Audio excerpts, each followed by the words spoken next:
You're seeing footage that was taken when the quake struck. You're looking at Kumamoto Castle in Kumamoto City. And this is footage from within Kumamoto City. The meteorological agency says the focus is 10 kilometers deep. The agency says there's no quake occurred around 9:26 p.m. on Thursday night. And this is footage taken right after the quake struck in a supermarket in Kumamoto. And this is the scene in the NHK newsroom in Kumamoto. At the time of the jolt, desktop computers began shaking and books fell from shelves. Once again, a magnitude 6.4 earthquake struck the southwestern Japanese prefecture of Kumamoto. The jolt registered the maximum 7 on the Japanese seismic scale. 9:26 p.m. The earthquake jolts Japan's southwestern island of Kyushu. A weather camera overlooking Kumamoto City captures the moment. The tremors knock down buildings, tear up roads, and set off fires. People in the tens of thousands spend the night outdoors. I give my heartfelt condolences to the people who passed away from the earthquake last night. Aftershocks are still occurring, so we would like to give our best efforts to prevent any secondary disasters. In daylight, the extent of the damage is revealed. Parts of the Kumamoto Castle, a 15th century cultural landmark, have crumbled. A bullet train is thrown off track. Thousands of homes are without power, and the region is still not in the clear. A very strong quake has been measured, and damage has occurred in the area. Local residents, please check your surrounding situation. If you observe any danger, please move to a safer area. Ensure your own safety. There are many aftershocks, and they may continue over the next week. This house, compromised in the initial quake, finally buckles. Police, firefighters and the military are out to help with rescue and cleanup. No tsunami warning has been issued, and the nuclear reactors on the island are operating as usual. Japan remains on edge since a 2011 undersea quake triggered a massive tsunami and nuclear meltdown. The country is weathering much better this time as one of the most earthquake-prone places on Earth. Gerald Tan, Al Jazeera. An earthquake measuring roughly 7.2 magnitude jolted northern Myanmar at 1:55 p.m. GMT, according to the China Earthquake Network Center.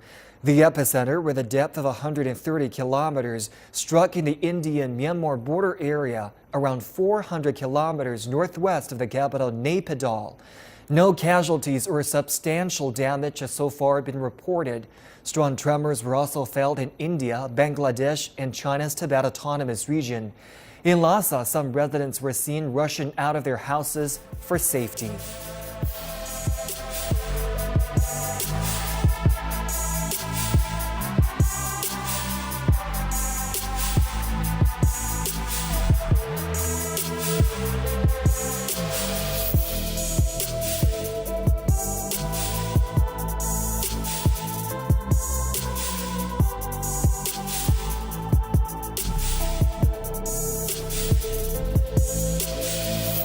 Omar Villafranca is with us from Wiley, one of the hardest hit places in Texas. Omar, the images we see there look biblical. What's the latest out there? Well, people are waking up this morning now that the sun is out, and they're trying to clean up after last night's storm. Let me show you a little bit about it, what they're seeing. See this home behind me here, stone facade on the outside, but anything that's glass, chances are it got hit by hail. So people, of course, are covering up their windows. A lot of blinds, too, were punctured through. People were telling us it sounded like someone was throwing big rocks at their windows and also at their house. Of course, with something like this, they're going to have significant storm damage on the roof. Now, I talked to a homeowner who said that's always bad, but it's worse here in this part of Wiley, Texas, just northeast of Dallas, because a few weeks ago, they also had some hail, significantly smaller, but a lot of people filed claims and got a roof repaired. Now they're going to have to do it all over again. Baseball-sized hail does tremendous damage. I know, it looks like in some of the video that it's snowing. because it's all white. Right. You look at the ground, it's just pure white. Sometimes in hailstorms, you get those big baseball-sized pieces of hail, but not that much, Omar. Were these people prepared for this type of storm? In this area, people are always ready for storms, and it's not a question of if you're going to get hit, but when. Some part of North Texas is always going to get hit by storms, so people are prepared for it. Were they ready for hail? Yes. And they said, a lot of people said they had a false sense of security because they were getting penny-sized hail, so they thought, okay, we can handle this. But then it kept on coming. It kept on coming. Somebody told me, I talked to a woman who was walking with her kids. They said it started small, and they thought they were going to be okay. But when it started getting heavier, that's when they went into their closet, and they heard glass breaking in all their rooms. And they came out, and there was glass all over the floor, mixed in with hail. A hail chunk the size of a baseball eventually melts, so not only is there glass all over their floor, the floor is sopping wet. A lot of cleanup here today. Omar Villafranca, thank you so much for joining us.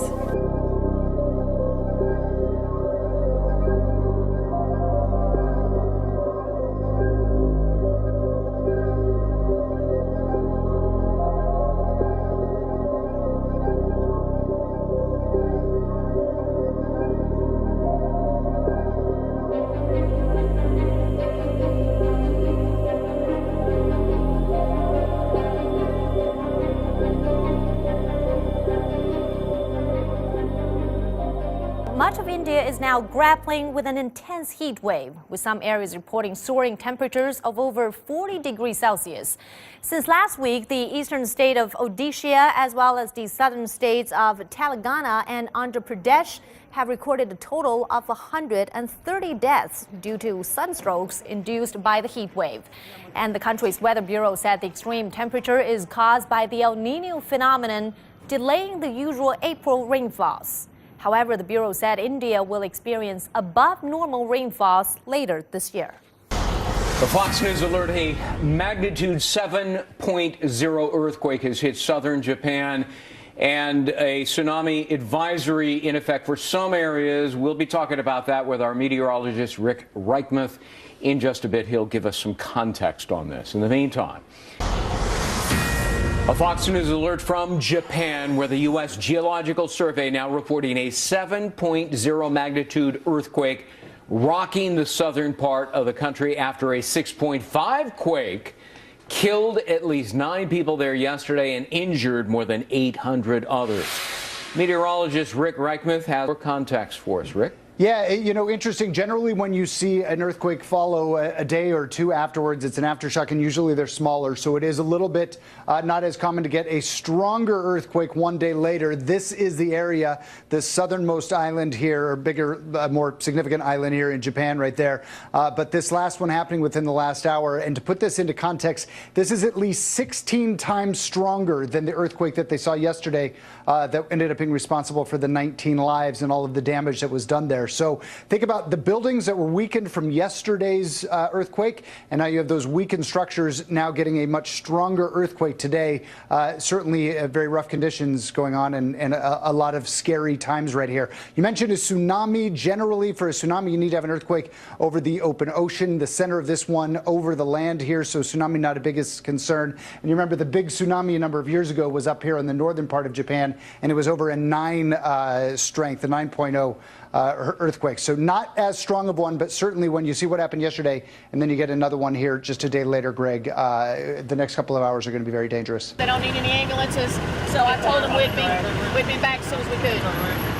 People across southern Arkansas are recovering from a combination of powerful wind, thunderstorms, and lightning.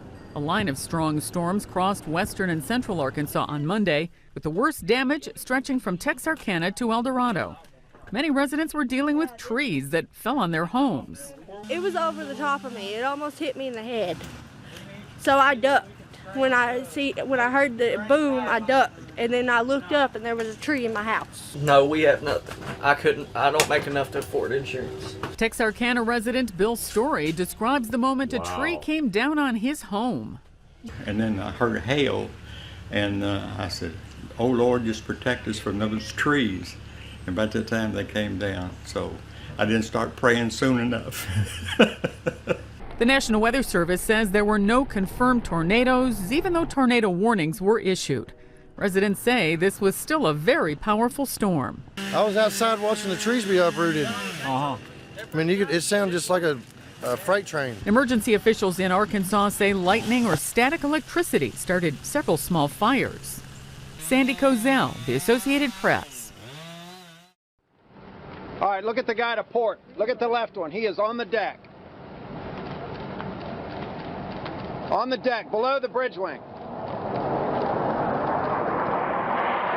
We're just getting in these really very disturbing, incredible images, the video of Russian warplanes buzzing a U.S.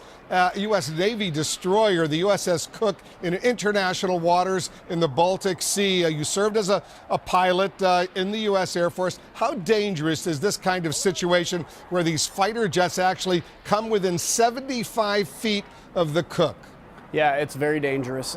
2 points on that. Number one, 75 feet is actually really close. And this isn't typical operating procedures. If you want to show a force, it's usually not at 75 feet.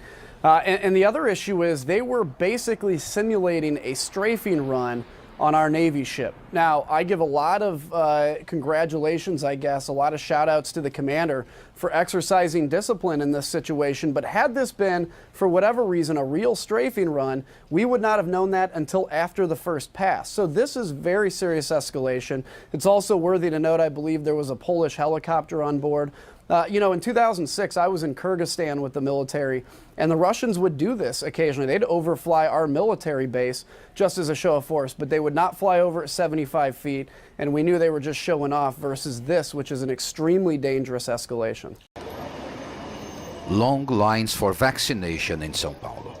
The result of a new virus outbreak and new fears. This time it's the H1N1 virus, also known as swine flu.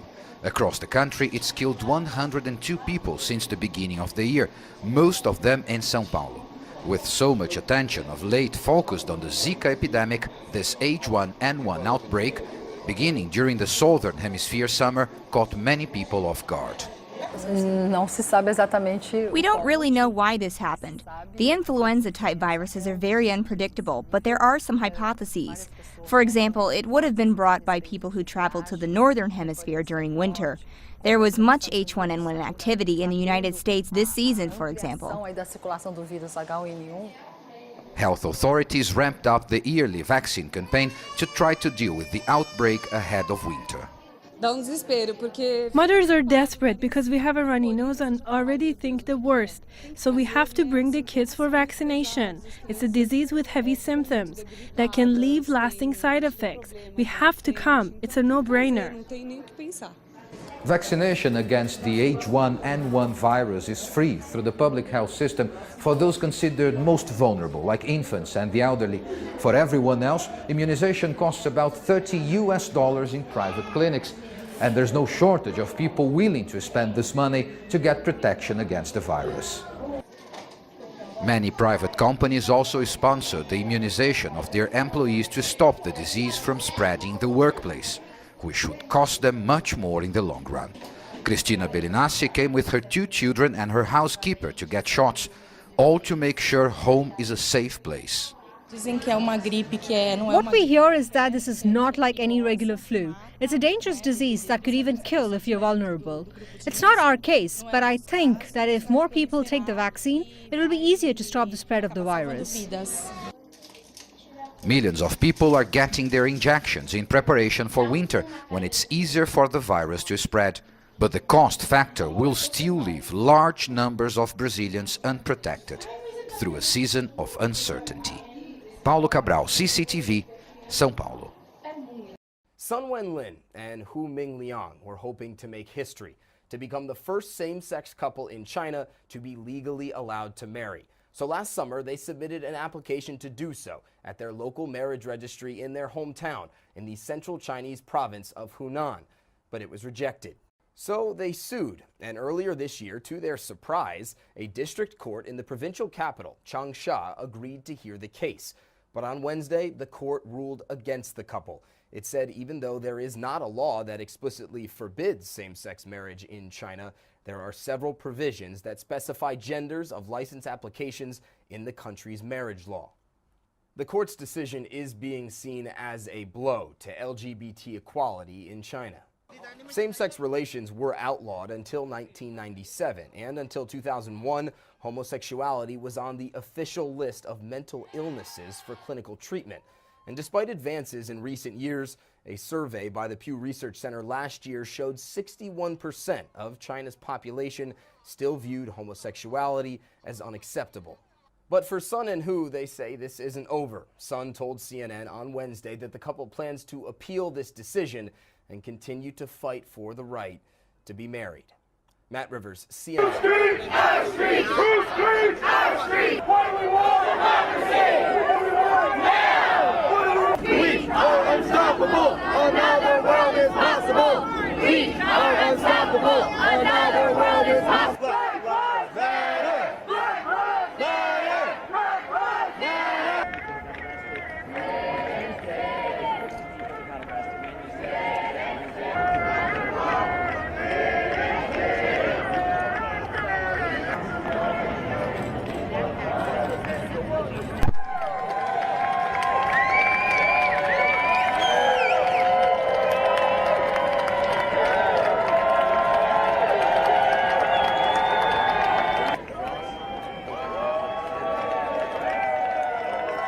It's a case that's widely being seen as a test of freedom of speech in Germany.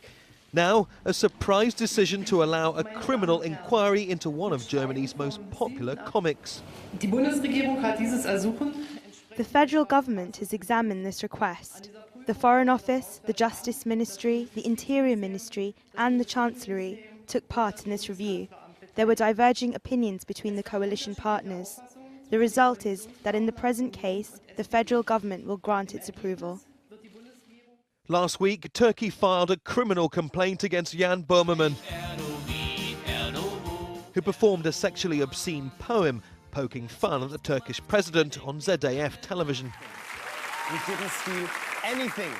But Turkey's not amused. Ankara's invoked an old German law against insulting foreign heads of state. Meanwhile, Böhmermann has seen his ratings soar.